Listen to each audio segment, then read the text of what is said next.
Today, we have a serious update on one of the most disruptive events in UK aviation this year, the Heathrow Airport fire that caused unprecedented chaos back in March. A newly released review has revealed the shocking cause of the blaze that grounded more than 1,300 flights and affected a staggering 270,000 passengers in just 24 hours.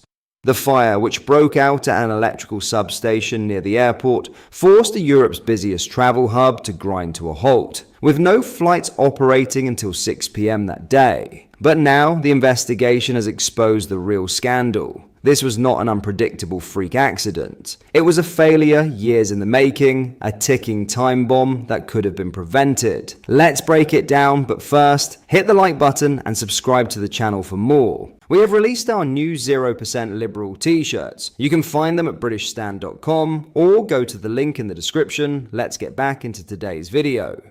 According to the National Energy System operator NESO, the fire that triggered this wave of travel disruption was most likely caused by moisture inside a critical transformer component, a component that engineers had already flagged for concern as far back as 2018. Let that sink in. 7 years ago, oil samples taken from the transformer, referred to as SGT3, showed elevated moisture levels in one of its bushings. Now, in electrical terms, that's a red flag. According to National Grid's own internal guidelines, that kind of reading means one thing: an imminent fault, and the part should have been replaced immediately, but that didn't happen. NESO's report lays it out in black and white. The appropriate action was never taken. The alert was recorded in the system, but no follow-up was carried out. No maintenance, no replacement, no proper check-ins. And it gets worse. In 2022, 4 years after that warning, a decision was made to defer even basic maintenance on that same transformer. Another opportunity to fix the problem, wasted. By March 2025, it was too late. The moisture inside the bushing caused a short circuit, igniting the oil and triggering a catastrophic failure. The result? Flames tore through the North Hyde substation, forcing Heathrow into a full shutdown for 16 hours, paralysing the UK's aviation schedule and leaving hundreds of thousands of travellers stranded.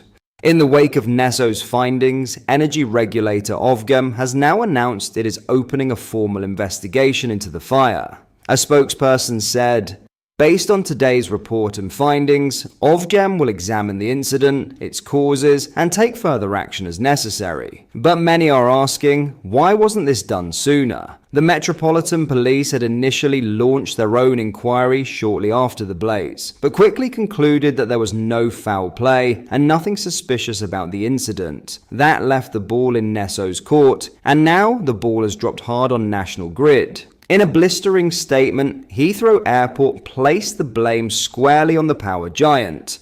A combination of outdated regulation, inadequate safety mechanisms, and National Grid's failure to maintain its infrastructure led to this catastrophic power outage. Heathrow has also launched its own internal review, led by former Cabinet Minister Ruth Kelly, which has already produced 28 key recommendations to avoid a repeat of this meltdown. Airport officials say they've already started implementing changes, but are urging National Grid to act with similar urgency. Meanwhile, Energy Secretary Ed Miliband has called the report deeply concerning and has vowed that the government will publish its own official response soon. Known risks were not addressed by the National Grid electricity transmission, he said. There are wider lessons to be learned, and we will urgently consider NESO's findings and recommendations. The core question now is this: how did such a critical warning go ignored for 7 years? And how many other vital pieces of infrastructure across the UK are quietly sitting with the same overlooked faults, just waiting to fail? This wasn't just an accident. This was a failure of responsibility, and it came with massive national consequences. We'll continue following this story as Ofgem's investigation unfolds and the government prepares its own response. But one thing is already clear: this wasn't just a fire, it was a warning. Reform UK leader Nigel Farage has declared the government is in big trouble following a series of policy reversals and a significantly weakened disability benefits bill. Prime Minister Sir Keir Starmer's bill passed the second reading, with 335 MPs voting for and 260 voting against, a majority of 75. The Labour Party halved their original savings bill for the welfare reforms, climbing down from £5 billion to £2.5 billion. Speaking to the media, Farage invoked a historical parallel, stating, "I think it's a quote from way back in the 60s when Macmillan's government was in trouble, never glad, confident, morning again." And I think that now applies to Starmer's leadership of the Labour Party and as Prime Minister of our country. He characterised the administration as lurching from U-turn after U-turn after U-turn, and described the Prime Minister as a puppet following recent admissions about an immigration speech. Farage explained that Reform UK voted against the legislation because I won't lift a finger to help a government that is doing so much damage to our country. He cited recent channel crossings as evidence of this damage, stating, "And I say that after 2,000 young men have come across the English Channel in the last 2 days, many of whom will do us great harm."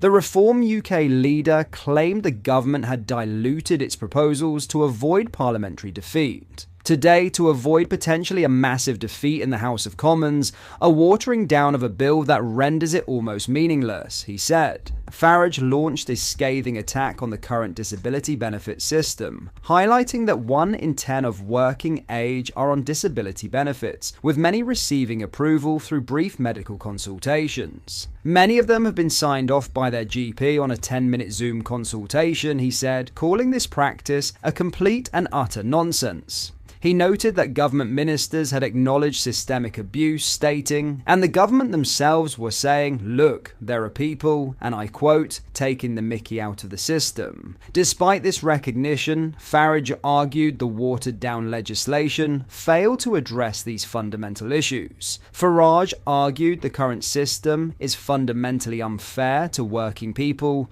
who feel, why bother? I'll be as well off on benefits. He emphasized that the gap between unemployment and employment has to widen, but claimed the evening's parliamentary proceedings had failed to address this issue.